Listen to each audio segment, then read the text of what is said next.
All right, well, I think we'll go ahead and kick off. We're at the top of the hour.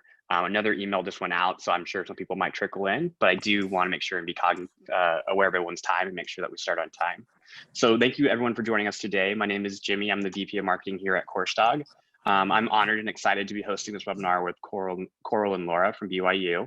Laura is the curriculum and class scheduling at BYU and has been there for around 18 years. Coral is an associate registrar and has been there for 23 years. So a wealth of knowledge between the two of them. They've been around, they've been able to see different changes inside the registrar's office. So today should be a really great webinar as we talk through kind of how they approach class scheduling and how kind of Coursedog came into the discussion. Really, that is our goal today, is really to share some of those insights, what they were looking for. BYU, they'll talk more about it. They were on a homegrown system, kind of what they were looking for when they went out there, what's the differences they've seen since they've moved over, and then any questions around like the implementation and so on and so forth. Do you feel free to use the Q&A at the bottom throughout the session? Use the chat at the bottom or the Q&A. Feel free to put questions right in. We will fill those throughout the webinar and either answer them in real time or we'll answer them at the end, depending if it's relevant in the exact moment. All right, so to kick us off here, I'm going to start off with really looking at Coral and asking, how were you guys handling room and class scheduling prior to Coursedog? I know we mentioned it was homegrown, so if you can tell us more about that, that'd be great. Yeah, happy to answer. Yeah, like you said, it was a homegrown system. And so prior to Coursedog, we had adapted it to allow our campus schedulers access for a decentralized scheduling structure. Our SIS, it has seen many years and it's outdated in many ways. For example, we had suggested meeting times for scheduling, but they were not enforced in any way. And so prior to Coursedog, a functioning, but a very outdated system and process. Yeah, the whole like making sure that those are actually being enforced, those rule sets and those changes, were they just you were able to see them before but not understand, like, is it actually meeting that criteria? So honestly, it could be the Wild West. We ended up with times that were not standard in any way. And unless we were, diligent in doing reports and finding them, they could kind of get away with some strange meeting times. No, for sure. That makes complete sense. And so I guess kind of from there, then, if we obviously started looking in the market and we found Coursedog. So Laura, maybe to you, what are you guys using Coursedog for today? Which modules and so on and so forth? So today we're using the scheduling side for classes and events. Our users, we have about 140 plus users in the system, and they currently only use the class scheduling side. And then our office just maintains any event scheduling at this point. We hope to open that up at some point to let everybody in, but we took it one step at a time. So they're just doing the class scheduling right now. Yeah, I think one step at a time, those like mini steps, a lot of times that's what we see how people come on. There's a big change, especially for faculty and staff. And so it's smart to kind of do it in a rolled out fashion. And I think it works on a case-by-case basis. So that sounds like how it works for you guys as well. You can get a lot of users into the system, but the event side of it's probably not as much in our current climate isn't as critical right now too, I'm sure. That's really interesting. Do you collect preferences or anything like that through Coursedog? Like, are you doing any surveys for your faculty to understand their preferences at all yet? So we leave that up to the departments to decide if they want to use it. So there are some that are very excited and have been using that, and they like to collect the data there. So the ones that do use it have really enjoyed being able to customize the questions for their department needs and to gather it all in one place. Some people were collecting them by someone filling out a paper and collecting a paper form. And then they would kind of just lay all of those out and see what the preferences were. So the ones that have really grasped that have really liked the preference forms. And I see a benefit in it when we, run room assignments and just a way of double checking as they're in there making the assignments. It's really helpful to have that information all in one place. Or rooms with sticky notes and trying to figure out that paper stuff. Like, I'm sure we've all been in that situation before. So definitely, I loved how I'm newer to Coursedog, and I love that part of the product where it kind of just gets those preferences and takes them into account when you're looking to optimize, right? It'll tell you that falls in line with to your point, Coral, that rule set, that teacher preference is not to work back-to-back classes. So if we're looking to optimize this, then at this point it can take it into account and then suggest the right teacher for that section that we're trying to schedule. So yeah, I think there's some great advantages. I'm glad to hear some people are taking advantage of it. I'm sure with anything, it takes a little while for us to get a grasp of new technology and how it's actually going to help us. So I'm sure as we continue to go, I know we're still early on our implementation. So as we continue to go through this, hopefully they'll continue to see the advantage, and I'm sure the overall engagement will grow. So Laura, sticking with you here, what improvements do you see compared to like the homegrown system you were using? I know we talked a little bit about them right there, but what else have you been seeing? So we really like the fact that it's instantly validating our rules and showing the conflicts. In our previous system, we would have to just run reports after the fact and clean up. So the fact that there's instantly validating the rules that we've set up in the system, checking for any room conflicts, checking for any rules that aren't being met, that's really helped us in being able to have on the front end, get those cleaned up, and the schedulers can see it visibly themselves to know that they've got something that they need to fix right away, and it's not waiting till we contact them. I really like the fact that the data reports are live data. It's not overnight refresh of data. It's not waiting till the next day to be able to check your work or anything. You make a change in Coursedog, you can go and get the reports, and it's exactly what's in the system right then. That's really powerful because ours was overnight refresh data from the warehouse, from the data warehouse. Also with reporting the graphs and the reports that the departments have access to, the visibility there, some people are really visual and they grasp onto those graphs and things like that. And so seeing the distribution of times and the distribution of across the days of the week, that's really powerful to visually see a graph that way.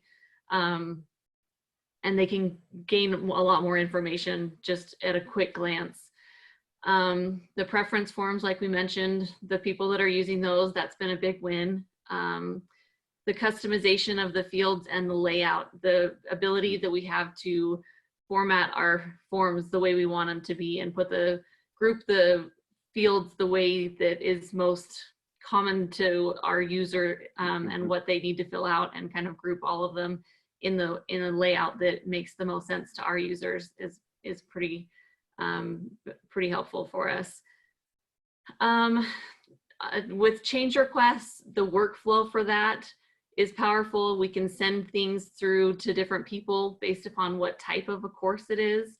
Our office handles all of the day classes, which is the majority of classes, but there's also evening school, and those courses go and route through different channels because they have different rules and regulations. And so the person that knows all of those rules has to be in the workflow for that. So having the ability for them to actually submit a request and channel it through the right way has been really powerful, as opposed to getting an email in the past or a phone call and sometimes having to interpret what you think they meant from their email, or 10 times back and forth.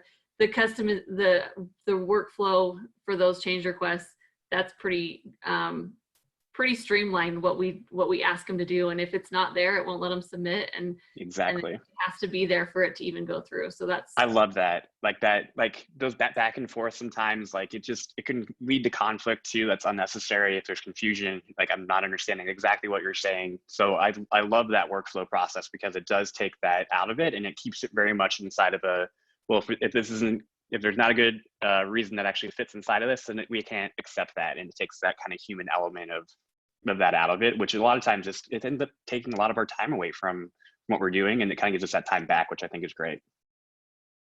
Yes, I agree. I think the other thing you said, I think was really good, was around like the why. Like I'm a person that likes to know usually the why behind things. So if you tell me like, well, we can't do this because of XYZ, sometimes I don't get it because you told it to me, but if you can see it visually, and I can see, oh wow, during that time frame on that day in our actual department, it is very busy, and that's why they're pushing me to do it at a different time.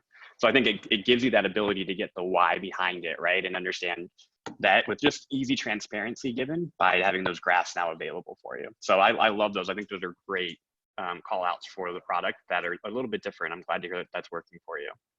Is there anything else that you would add, Coral? I think that covered it mostly, but just want to make sure we got it all.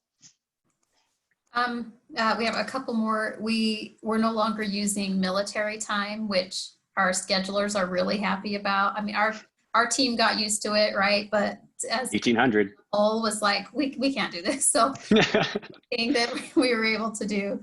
And then we have a visible timeline now, right, in Coursedog for the schedulers where they can see when the due dates are for the whole process. So some good wins there. Yeah, transparency. I think it's so nice to have if we can, and in a way that's like not really taking a lot of your time to make that transparency possible. It's just out of the box. That's how it's going to show. So Laura, I guess going back to you, I think we've kind of even covered your favorite features. Do you think there's anything you would add there? Or do you think that's your favorite features, the last couple three that we talked about, right? Yeah, those are probably the main ones, but I also, I really like filters. Being able to filter and search for something that I'm like specific groups of courses. I've actually been doing that a lot recently with, we have currently been kind of re-looking at our fall semester with all of the pandemic things and trying to give information to the administration. And I've been running different numbers and different outlooks, and using those filters has been really helpful to just narrow down what I'm looking for instead of using the search to find each individual class that I need. I can filter and find the group of courses and see them all at once. That's really helpful.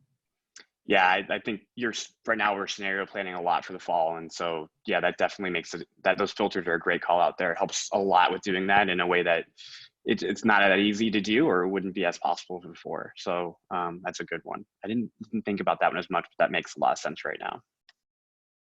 All right, Coral, how have you found like working with us? Like, how was the implementation process, or how we've been responsive to product changes? Like, that's something I'm always interested in hearing about from the marketing world. Yeah, we've just found Coursedog to be open to product solutions and feedback from us in general. We're also able to communicate our priorities for those product suggestions too. And another thing that we really appreciate is that Coursedog's been so transparent with their roadmap, right, since it's been created, and they're good at sharing with us their release notes. We have a weekly meeting, and we can kind of go through them, talk about them, and see what's happening, coming down the pipe, whatever that way. So that's been really, really good for us. Just super happy with the responsiveness from Coursedog. Yeah, it's nice. I worked at another higher ed tech company before, and it had been around for a long time, and the software was kind of what it is. And really we're in this time frame where we're still have the ability to be agile, to make adjustments, to really adapt our product to what's needed in the market, right? And so I'm happy to hear that, because I feel similarly. This is a really good dev team over here. I'm really proud of our engineering team. And being responsive, at the end of the day, if what we're providing you as our customer, as our member, and inside of our network isn't good, then we're failing, and we need to know that, and we need to be able to adjust that and be quick to do it. So that feedback loop is something that we're always looking for, and it sounds like you're taking advantage of it. The other nice thing is we have the product release webinars that we do usually every month or so. And so outside of those weekly meetings that Coral is getting, we do a general meeting for everybody to join a webinar that just kind of talks about all the different changes as well. So any way that we can be transparent about what we're trying to work on, where we're going, like that's exactly what we're kind of focused on right now. One question that just came in here from Ben is BYU, do you have everything centralized with Coursedog, specifically the faculty data, to be able to assign courses and what that's like for now? If not centralized, how is the integration going, and has it helped? Did I do a good job at explaining that question? I should rephrase it. So I think I understand. So it actually, all of that is decentralized. All of the departments handle the faculty load and all of the assignments, and all of that is handled specifically by each department, and each department handles it differently. So that's why it's at the department level, because each college has different accreditation requirements. Each department has a little bit different of what their chair and dean want to see. So each of them are kind of handled that way. Got it. So when they're handling it in their own department, like they have access to the platform. Is that correct, the Coursedog? Yes. Yes. And so they have like the faculty data's in there and they're able to assign them to courses based off their preferences generally, Yes. right? Yeah. Yes. Yeah, so all that data kind of synced over from the SIS when we integrated with your SIS, or is that we integrate the SIS to get that data in? Yes, so actually to get the faculty data, we kind of pre-populated a list of instructors, anyone who had been associated with the class over the last few years. We kind of just populated them in to a web page, and the department schedulers have access to update that list at any time. Got it. Love it. So I think that answers the question, but Ben, feel free to type in another one if you would like to. I have another one that just came in. I can't see the name on it, unfortunately. It's kind of in a weird spot on my screen, but do your department schedule courses according to the rules you set up? So do you have any like master rules that you set up that they have to abide by, or they just have their department settings? So we do have some rules set up. They have to do the meeting patterns, standard meeting patterns. They can't have it during Tuesdays at 11. We have a devotional, so no classes are to be held then. That's, a hard and fast rule. So there are some university-wide rules that we have set up. We do allow for exceptions because there are always exceptions that need to be taken into account. So they do have the ability to submit requests for exceptions to the rules. There are some rules though that we just hold steady on. They can't submit a rule exception for because it just has to be, not during that hour on Tuesdays, or it can't be, I'm failing at coming up with another example, but there are some that we just kind of have to hold to for university policy. No, 100%. So that's good. Sorry, Cor, go ahead. Oh, no, I was just going to add, we've also taken advantage of using required fields. So as our schedulers are in, there are certain fields that we require that they fill out certain data so that we can make sure we collect it up front. So we that. Yeah, I love the required, like the data cleanliness is so important, and it's very easy to go wrong in one place and just cascade as a problem down. Let's see. I got another one here from Ben that I'll read through, but I also have one down here that I got in chat. And so this one's just more general for Coursedog. So yes, we do have a school of medicine that we work with, and we do have the ability to integrate with Banner. So we can definitely talk through either colleague or the other, I'm blanking the other one right now, but we can integrate with both of them. So if you'd like to, I can have someone follow up with you after the webinar to talk through it a little bit more, but that is the capabilities that we do have. And I can also give you the example of the school if you'd like to talk to them. All right, so looking over at Ben's question, looks like he says he's at Cal State Fullerton. And so at Cal State Fullerton, we have a scheduling change form after the schedule has gone live that requires approval from the department chair. How does BYU handle changes after the class schedule is published? And is that handled in Coursedog or externally? We do handle all of that in Coursedog, and then any changes then push into our SIS. And we handle those differently depending upon the time frame that we're in. So once our schedule goes live for students to view, changes can still continue to be made. They submit the request and it comes to our office first. We evaluate it to make sure, one, it's following the rules, and two, all of the information that we need for it to go into our SIS is contained in the request. And then if it needs to go to a further department, so say if it's an evening school or a different entity, then it does go to them for final approval to make sure it follows their rules. But we do have the ability to make those changes. Once there's enrollment in a course, we actually limit some of the changes to that section. Once there's students enrolled, we then kind of make decisions. If it's changing the time and the students have registered for one time, we say, we're going to cancel this class and you need to recreate a section, and then they have to kind of start over. So the student is choosing to move to that section, but we do still allow the ability for them to make changes because teachers, instructors' schedules change a lot. Things come up.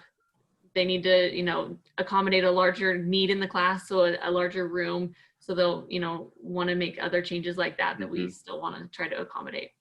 And that's all managed inside of Coursedog, is that correct? Yes, it is. Yeah, okay, cool. That's what I thought. I love it. That's I think every school is a little bit different there. As you can see with Cal Fullerton, you have maybe one way to do it, but that's the nice part is whatever your workflow is, we can work with you to make sure it's set up and accommodating inside of the system, really trying to contain it all in there. So you're not dealing with those external emails or phone calls, and it's in one central place, I think is one of the biggest values I see. All right. Another question here around when you were looking at other providers outside of Coursedog, like CourseLeaf, et cetera, were there any differences that you saw between Coursedog and those competitors that made you choose them, or what kind of was the guiding piece that made you go with Coursedog? So this is a fun question because I know, right? We weren't actually looking for a new scheduling system when Coursedog came along. We, like I had mentioned, we were using our system and it was sort of functioning, but it sure didn't have all the bells and whistles, right, that Coursedog has. And so it was introduced to us just from Coursedog out of the blue, and we just started looking into it more. It had the features that we wanted to have happen when we went decentralized that just didn't take place with our homegrown system, and we moved forward actually just from there. Now, we've looked at other systems in the past and throughout the years, obviously. I mean, Laura and I have been around for a while and seen other ones, but this was one that kind of, it worked well for us. It came at a really good time for leadership to say, hey, why not? Let's move forward. So that's kind of how kind of interesting for us. Gotta love the perfect storm. Right. That definitely helps things, because you never know inside of where our initiatives are for our campus or where we're focused. So that's definitely a big part of it. That's a great answer. I love that one. So we just got you at the right time. I love it. Daniel, I got a question from you around campus management. So yes, we do integrate with campus management as well. So that is something that we do work with out of the box. Okay. The other question I got in here I'm getting questions through email as well, which is great, is how did you handle last minute change requests prior to Coursedog? Like, what were you doing? I know you've talked through how you're handling today, but what were you doing before is what the question is. So the change requests came in by phone or email before. So they would call and ask us to make changes, and we'd work with them on the phone to make sure we had all of the pieces of data we needed. Or there was that email chain back and forth to either add a class or make a change, things like that. So we had to make sure we had all of the information that was required, and just kind of that back and forth either by phone or email. Easy to forget one piece of information required in those types of situations, I imagine. Yeah, that's why the required forms for me are super helpful. It's like in Salesforce, I can only do so much, and then Jordan's like yelling at me, you need to make sure and fill these things out, you forgot them. So yeah, definitely a good thing. I mean, we're human, and that's easy to do. And in a moment like that, when we're trying to help somebody out, it's probably easy to have something slip. That's great. Okay, well, I'm gonna open up to any questions. That's all the questions I've had so far. Is anyone else like to send in any questions? Please let us know. But we were happy to probably wrap this up early today and get some time back if we need to as well. Okay, it looks like Ben did. Ben, I appreciate all your activity today. You've been really engaged. I appreciate it. So how is the course inventory managed? Is that all centralized in Coursedog? And then if a new course is approved, how does that show up to be scheduled? So we actually house all of that in our SIS. We use Quali for curriculum management, and then all of those changes get pushed into our SIS, and that is our main system for handling all of the curriculum. And then our IT pushes all of that data into Coursedog. So it is then in a roundabout way centralized into Coursedog, but that's not where the changes take place. That is still outside of Coursedog. But then all of the course inventory, any courses that are available to be scheduled, are pushed into Coursedog and then available for them to schedule. Exactly. And then for the new courses, once they're approved, that just show up inside of it once that push happens then? Yes, it's a daily upload. So it's usually the next day once the course is approved, then the next day it pushes in automatically to Coursedog. Perfect. From Beth here, are there any functions or features your homegrown system had that Coursedog has not been able to replicate? That's a great question. I hope the answer is no, but I don't know the answer. Not coming off the top of my head.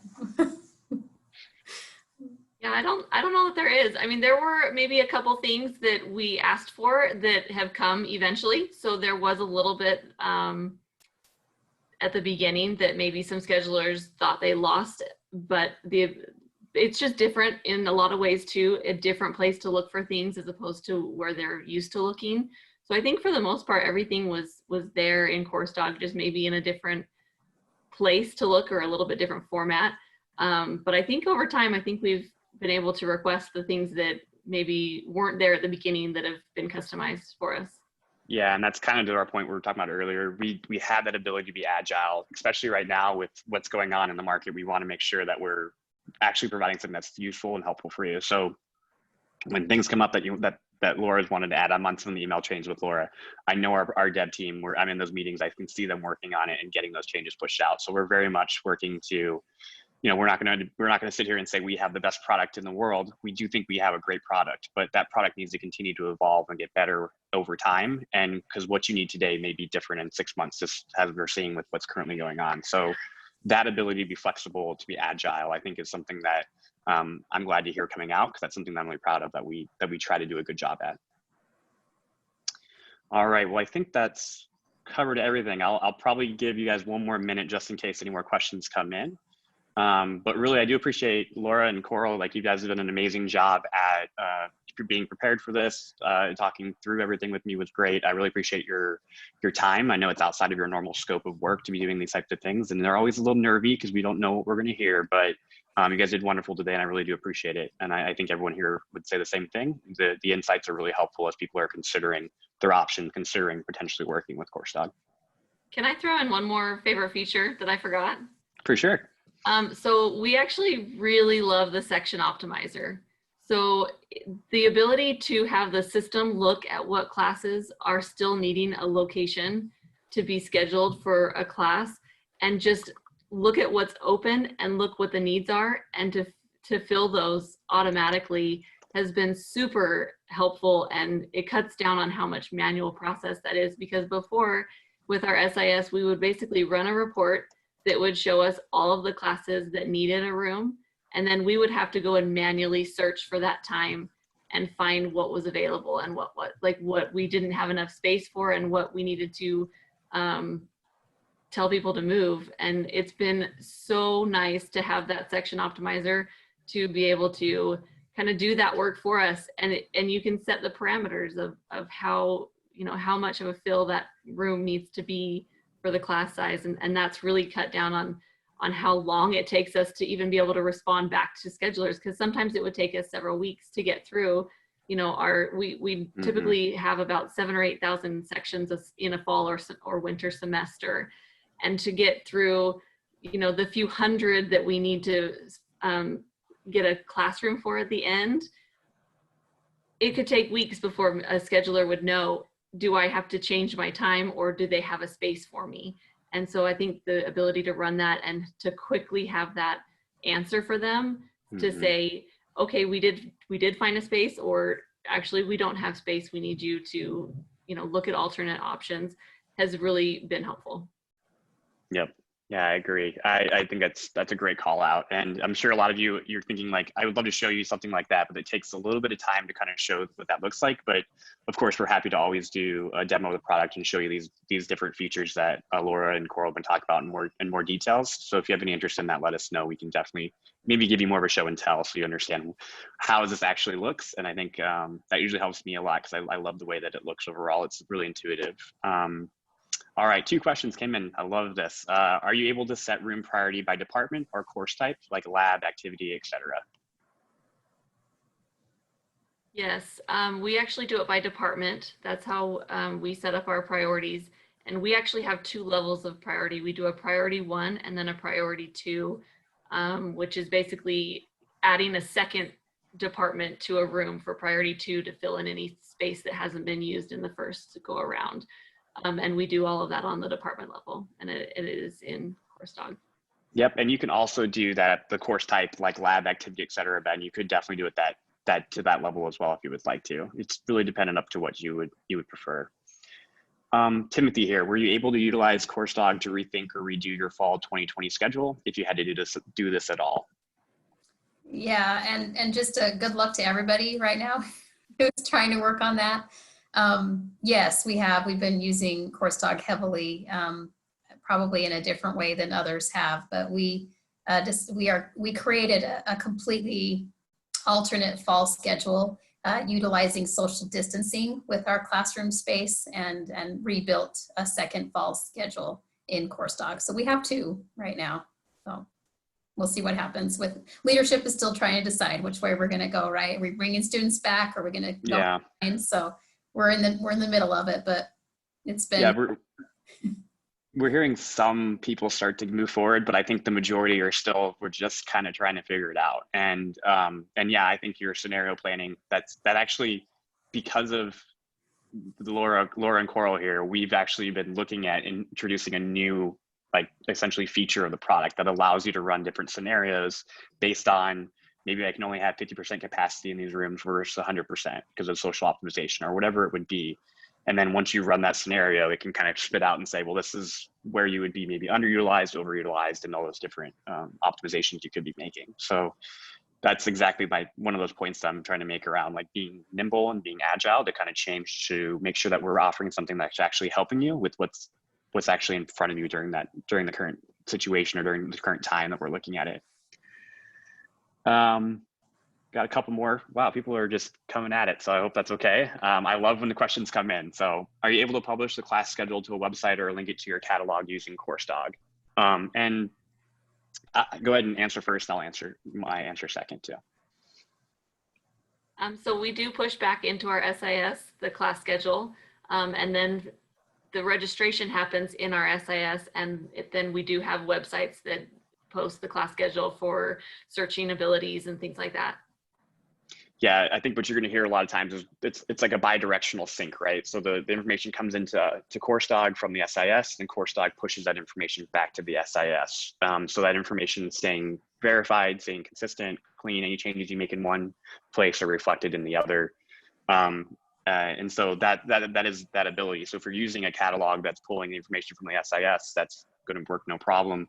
We do, of course, Coursedog offers a catalog product as well that integrates seamlessly into it as well. So whether you have one already, we can explore if it's going to work with the update, or if you don't have one, we do have the ability to add that on if you're using PDF or something like that today. Timothy here, did you find enforcing rules using Coursedog difficult when you switch from a highly manual process with exceptions as the norm? ? So did you think enforcing rules was more difficult after you switched versus where you had a lot of exceptions as being the norm in the past? System-wise, no. I mean, Laura, you can talk more to that. Where we had challenges was administratively with campus when we started enforcing rules. That was a little bit harder for campus to kind of take a hold of, I would say, especially with standard meeting times and that kind of thing. But I think we did it in a smart way. We actually took it to our VP level and got approvals and buy-in from them before introducing it to our users, who then had to enforce it with faculty. So we had, from the top down, interest and encouragement to go forward with that. So that helped us be able to kind of stick to our rule of saying, you do need to have a good reason for this exception, as opposed to having a lot of those as the norm previously. Yeah, always nice to have the leadership, the one making that decision. It was the faculty that honestly, I think, gave the most pushback, but they're getting on board. It's working. Gotta love it. Okay, perfect. Well, I think that's all the questions we had here so far. So I do want to go ahead and thank you everyone for joining today. If there were any issues with sound or anything, there will be an email being sent out with the recording for you after this that should have all the sound inside of it as well. So keep an eye out for that coming into your inbox in the next hour. But thanks everyone for taking the time today and showing up and being engaged. We really do appreciate it. And again, Laura and Coral, thank you so much for your time. I appreciate it. Thank you. Thank you. Have a good day, everyone. Bye.